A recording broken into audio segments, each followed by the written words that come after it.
Hello, Prinny here, back with another video. Um, I wanted to go over a few things that I intended to cover previously, and some things that I learned. Um, there are certain things that I have was undecided of, and wanted to express my opinion on. First up, let's talk about the weapons. I had some thoughts I didn't really get to expound on, both because I kept getting distracted with other stuff. And I didn't have that many pulls yet anyways. And after thinking about it, I think Zerial is probably the first weapon I'm going to try to get. And I'd like to take it to 5 stars. The reason being is that, well, so all 4 weapons are pretty much weapons that if you're getting, you're using for the character. But they also have substitutes, like if your goal is to increase your attack, damage, or increase your defense, there are weapons that will improve your defensive abilities, weapons that will improve your attack. This one is the best for Geralt at doing both of those. And I'd certainly, if I could get all the weapons to 5 star, I would, but that would require a bunch of pulls that I'm not willing to spend, even though I have been very lucky to keep most of my pulls getting Triss and Geralt, which means all I have to do is spend at most 90 pulls to guarantee Yennefer, and then I'll have all 4 characters. This is probably the second best of my choices because Yennefer's ability to do damage and heal allies in range is really unique. And then improving the damage, but while it is unique, the multipliers on both the damage dealing and the healing isn't particularly strong. So if you were able to get 32 boost to damage and 24 boost to HP as well as dispelling buffs on enemies and debuffs on your allies, that might be able to push it further, especially her Ascension skill, which also improves her damage and healing ability. Um, Triss is probably the least exciting character, a solid damage dealer, um, but possibly has some really good synergy. I mean, if you're using her, you're probably going to want to try to trigger this rhyme of Frostfire as much as possible. So having a plus 40% crit damage is really nice. The only problem is that while she has skills, a skill that improves her normal crit rate, it's going to be tough fitting that on the slot. So you may just want something that's more of a solid, um, flat damage at all times, as opposed to a real big boost of damage when you crit and when you are able to trigger the Fire Frost. Which brings us to my first pick.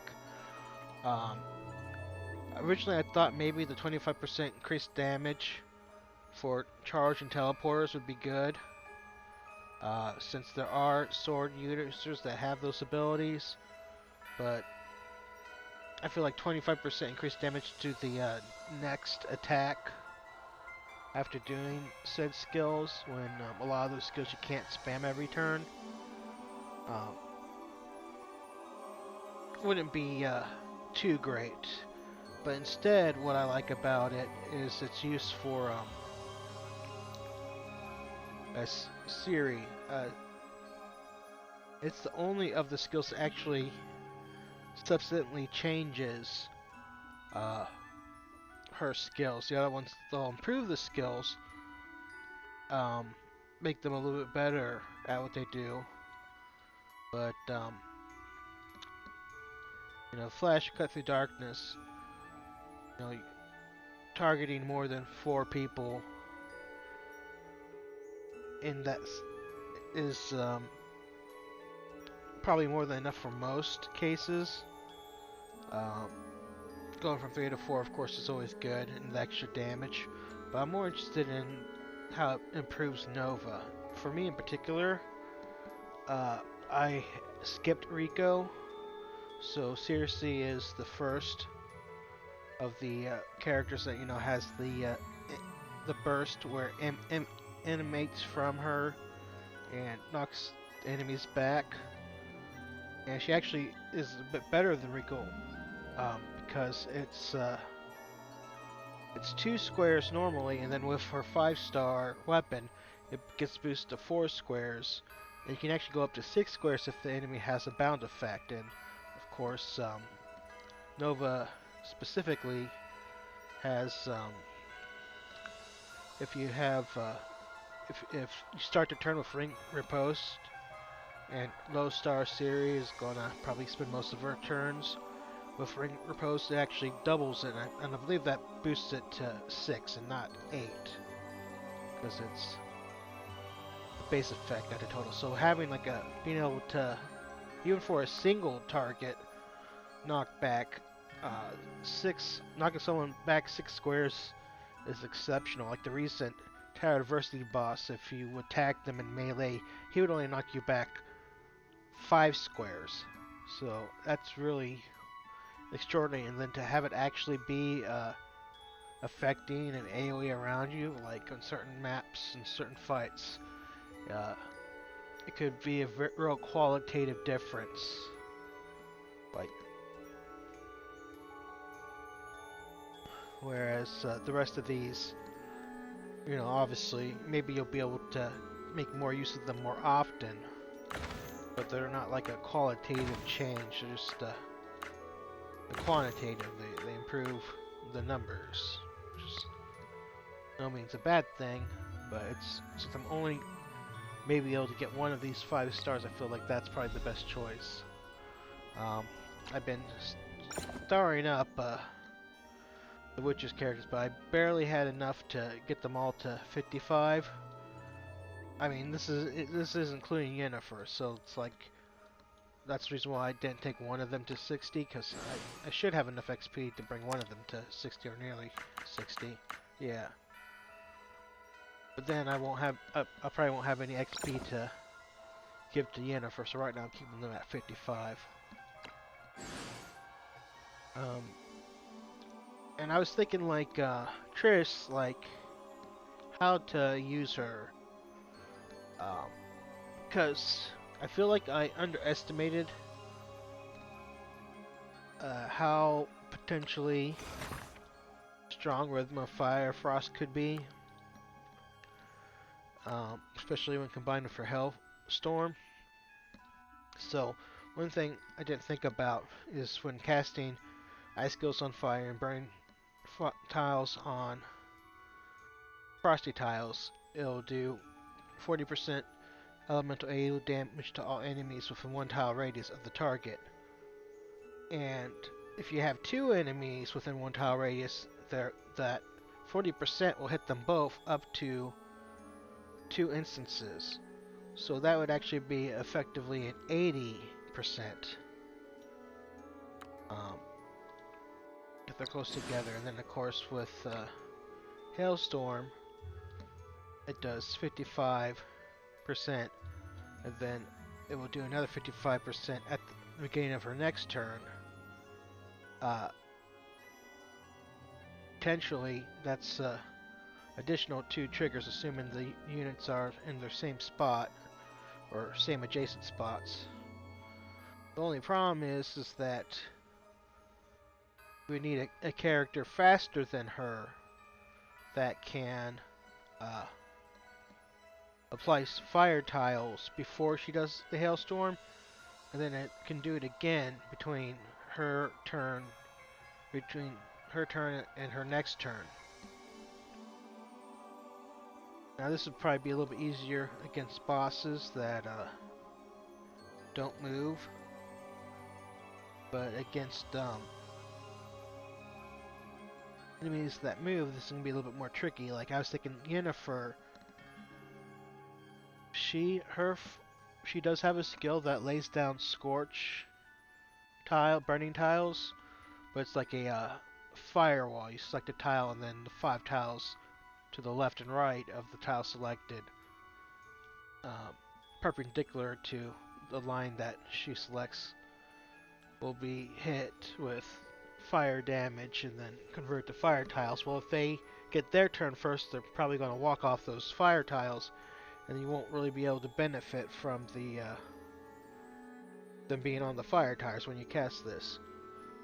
And there are a lot of a lot of units that are able to do fire AoE, but they're the type of AoE that will create fire tiles only if it's burnable terrain like grass, wood, and so on. So depending on the map, they might not set any tiles on fire. I checked Geralt's, and his fire sign was Ard. Is also like that. Even his focused fire one won't actually set tiles on fire unless they're burnable. And the only character I can really think of, well, I can think of two, that, what may apply is Luvata. Luvata, you know, thought of her as a side grade, but maybe she would be good to use it in conjunction of Triss. But the problem is that Luvata, she wants fire tiles. So if you're using her to place fire tiles, and then Triss is replacing those fire tiles with ice tiles, you're helping Triss, but you're not helping Luvata. And Luvata is also fairly fast, so although she has a bigger AoE, so it's a lot less likely that enemies will be able to just walk off the fire tiles. It's a bit of an awkward synergy.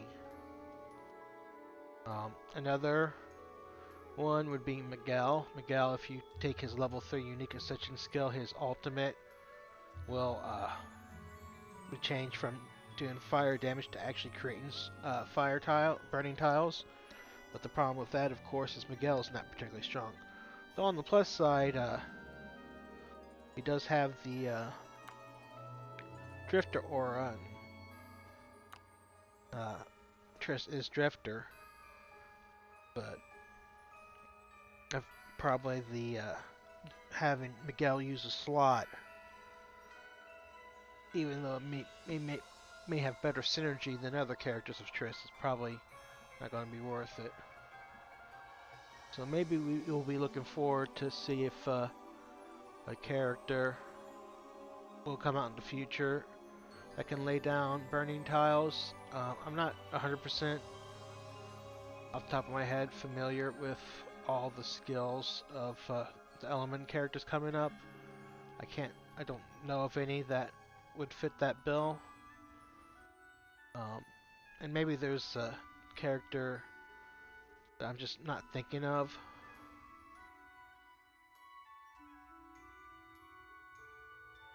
But that is a bit unfortunate. Right now I got Geralt built towards the idea of being, but he's got a lot of builds available to him. But I don't want to use too many Castellas on him yet. I currently got him built as like a leader of the Dimensional Travel faction. You know, his best reaction is, of course, this fleet-footed, giving him the ability to dodge and perform assist covers, reduce damage. And so I gave him his Quinn sign, this Geralt Composure that reduces the damage further and increases attacking targets if bound. Then, of course, his leader aura. I am prepared to use Castalios on him, especially if uh, I follow other players and maybe I'll see a particular combo. Um, he does seem that he does have a really strong DPS builds, and I wasn't really thinking about that too much since I do have Camelot, and he's almost 4 stars. So I did give him Whirl over Ard because I figured I would want to keep. Okay, so Igni. Igni is the fire one. Ard is the one I did take that knockback skills. Um, but I saw a video of Hockey where he did some testing and he believes that Yrden is actually better than Igni when it comes to using him as a damage dealer. Um, though this depends a lot on him actually using it for the debuffs. Like if you team him up with Yennefer, her big shadow attack does vulnerable 3, so and she's faster than him. So if you team him up with Yennefer and she gives the enemies vulnerable 3, then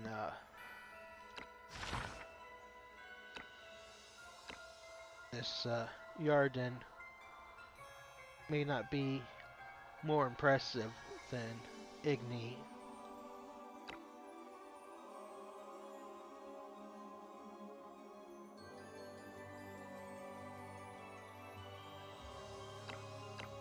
Either way, Whirl is definitely a great choice if you're not not planning on, or you're thinking, or you're saving the idea of going for Igni. So I definitely like the idea of the whole do a little bit of damage and then do extra damage with your attack. At higher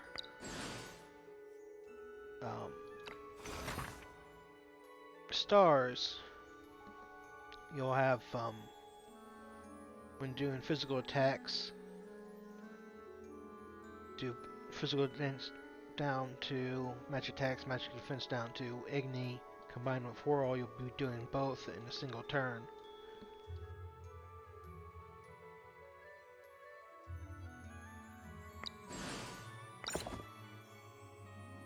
So that's at least interesting. For Cersei, my current build is the idea behind her. She has 152 speed, which isn't great, but then as part of her trait, she has additional 100 speed. So 252.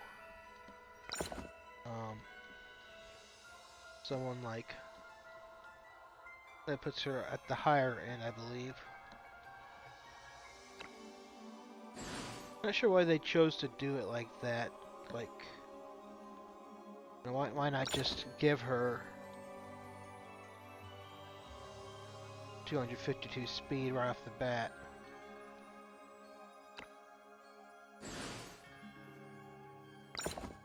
So, looks like it's just a bit slower than these real high speed Sirs.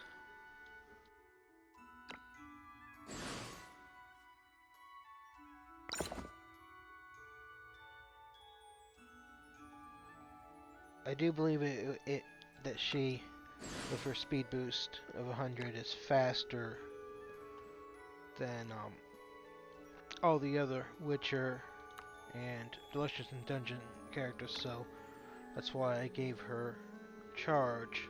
She goes first, staggers an enemy. Well, actually, I didn't give her charge. She already has charge, but I did equip it currently. And then temporal shift, since I'm probably not going to take her above 3 stars. I'm definitely going to. No, I definitely. I'm not planning on taking her to 5 stars unless.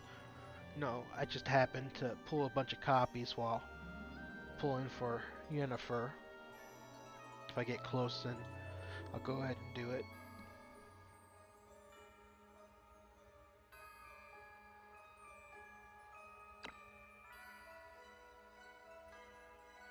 I gave her Nova for the knockback.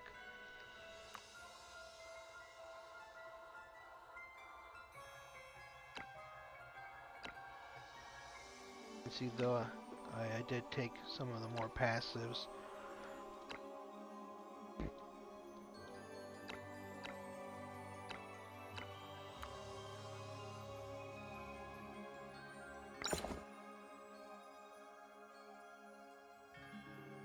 Okay. I believe that's all I really wanted to cover on this video. So rather than try to struggle thinking of something else, I'll just go ahead and end it here. Uh, Thank you for watching. Have a great day.